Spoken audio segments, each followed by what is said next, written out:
Going to open up the Facebook window.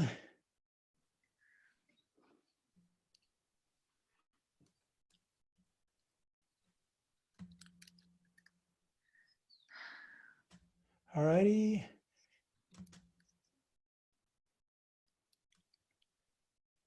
Sharing a page that I manage. Beyond Productive.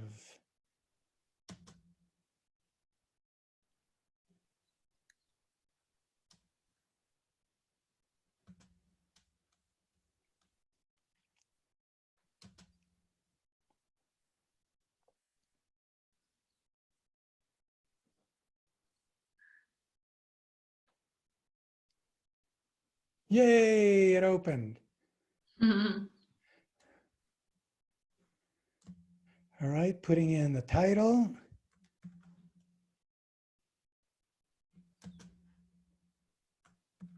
There's a lot of content, so we don't want to be too winded, right? Yeah. Okay. It has to be fast. Putting in the description.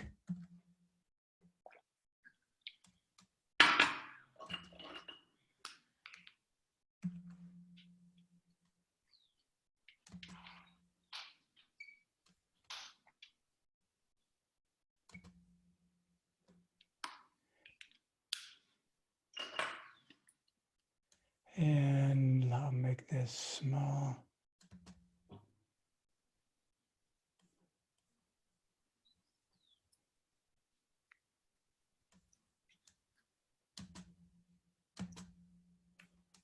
Almost ready for you.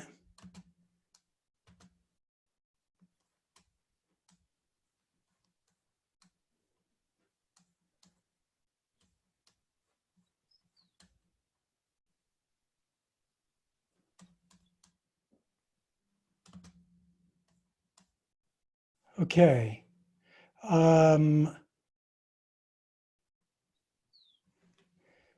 Okay, I am pressing the button now. Hey, what's up, everyone? Welcome to the third part of the behind the scenes of a seven-figure launch. My name is Angela Flores, founder of Peak Marketing Team, and I'm here with Minders Glover, founder of Beyond Productive. And we've discussed already the mindset behind a seven-figure launch. We've discussed already a real case study of a seven-figure launch. Now, today we're going to talk about the importance of planning and implementing to be successful in a launch, right? So I'll throw it over to you, Minders. Tell us about the importance of planning.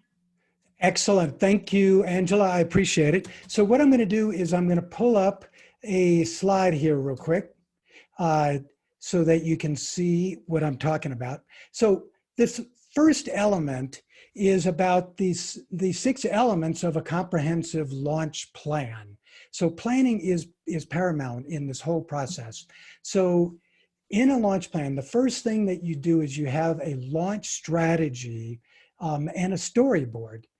The idea being that if you plan your launch in advance and create a storyboard so that you know what's going to happen during the warm-up phase to pre-launch all the way through the card open, then you know exactly what needs to be done along the way, and you can add deeper layers to captivate your audience. So that's the first phase. The second aspect is the actual material creation for the content in the launch itself and the content when you're delivering your product.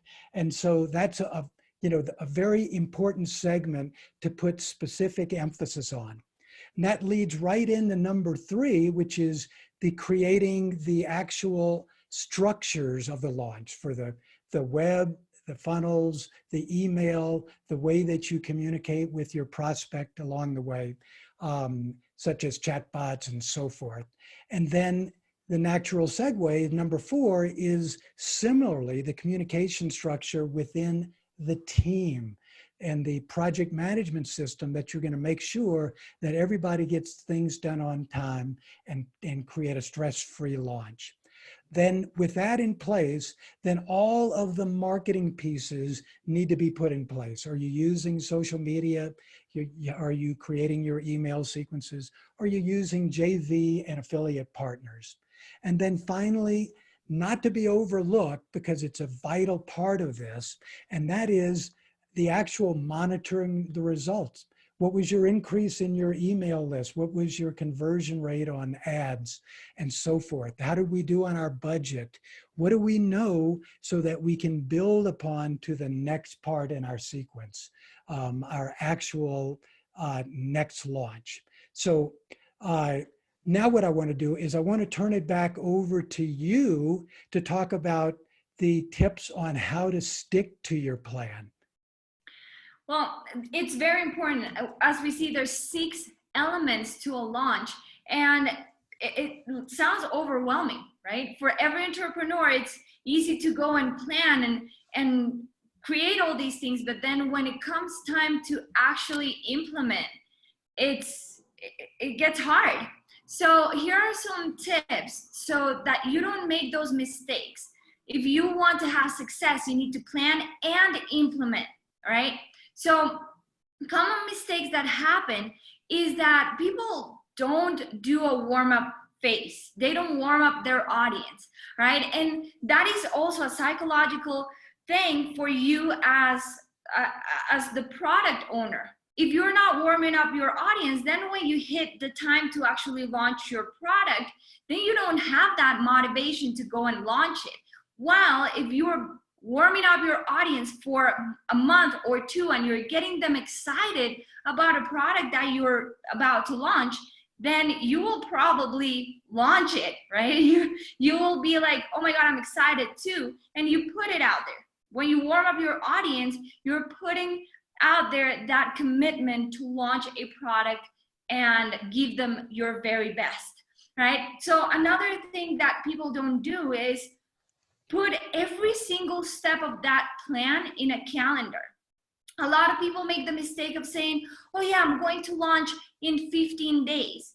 But when you put things in a calendar, every single thing that you need to do to launch a product, you realize that 15 days is mission impossible. When you put everything in a calendar, you put everything into perspective and you realize that you might need a little bit more time. You might need 2 months to prepare for that launch and actually nail every component of that launch and make it happen correctly. Because if you say, oh yeah, I'm going to launch in 15 days, and then you have so many things to do that you're not going to be able to make it, and then you feel like a failure because you didn't accomplish that date, right? And another thing is you need to put it, a launch is not just like one launch and that's it. You need to put a launch and a plan for the long term. How does this launch fit inside of my long-term business plan, right? Defining your launch storyboard, super important. What's a storyboard? One of the things that we define inside of our storyboard is who is our audience? What is their problem? Why, what is our product solving for them? So when we truly define those concepts of what we're solving for them, we are going to have a clear idea that our product is amazing and we need to launch it. So that's going to make it super clear what our end goal is and just give us the motivation to keep doing it. Okay, and then make sure that you know before you start launching, make a clear plan to how are you going to promote it? Are you going to use organic traffic? Are you going to use advertising? How is that plan to promote it? Because remember, you can have the most amazing product on this planet, but if nobody sees it, you're not going to sell anything. So how is that plan to promote and advertise your product? All right. And then once you create that plan, once you put everything in a calendar, once you have that end goal in mind, make sure that you allow the launch to run its course. All right.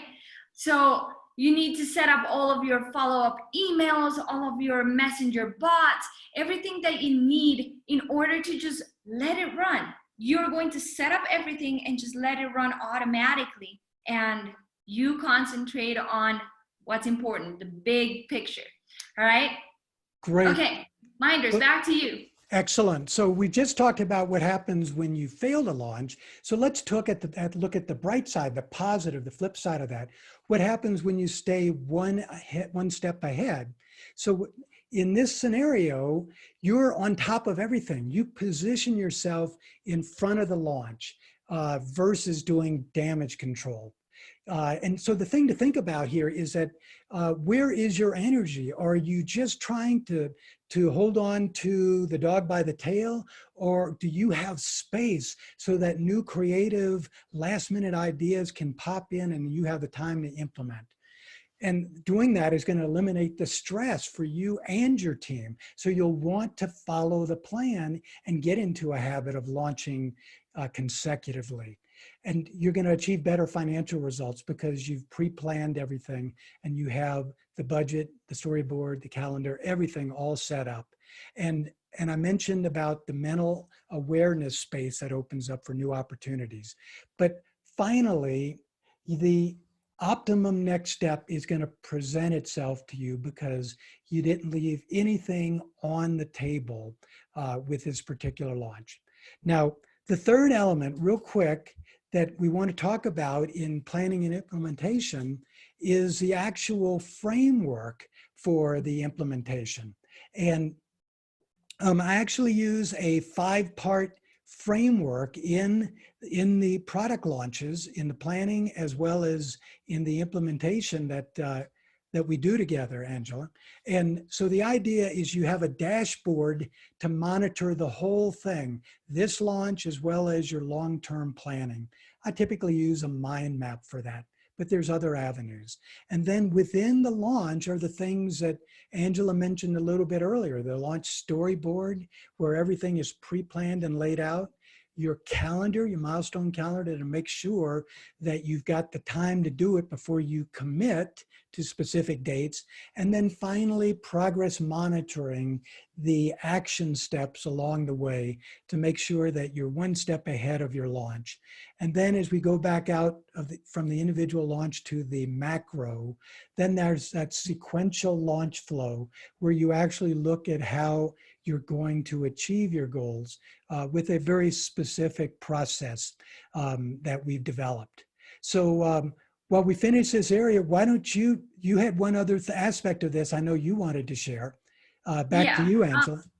Just to finish this up, as entrepreneurs, we love planning and we are creative minds. Right? We love creating ideas and we say, hey, we're going to launch this thing.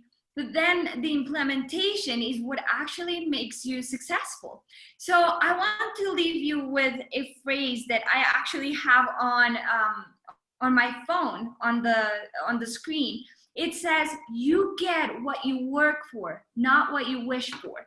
So as important as it is to plan your launch, it is even more important to implement that plan, to execute it, all right? Because we can plan all we want, but if we don't execute, then that success is never going to come, right? So we get what we work for, not what we wish for. That's why we're talking about planning and implementation, not just planning. All right. Okay, guys, this is it for today. We have a special gift for you. Comment below if you would like to get the momentum roadmap, the entire roadmap from 0 to a 7-figure launch that you need to be successful. So let us know below if you would like that roadmap, completely free, no opt-in required, and we'll send it to you. And also, Minders and I are doing a challenge next month. It's called Idea to Reality. Create your roadmap to a 7-figure launch. So if you would like to join the waiting list, comment below and let us know, and we will add you to the waiting list straight away. All right, guys, we'll see you next time. Bye. Bye now.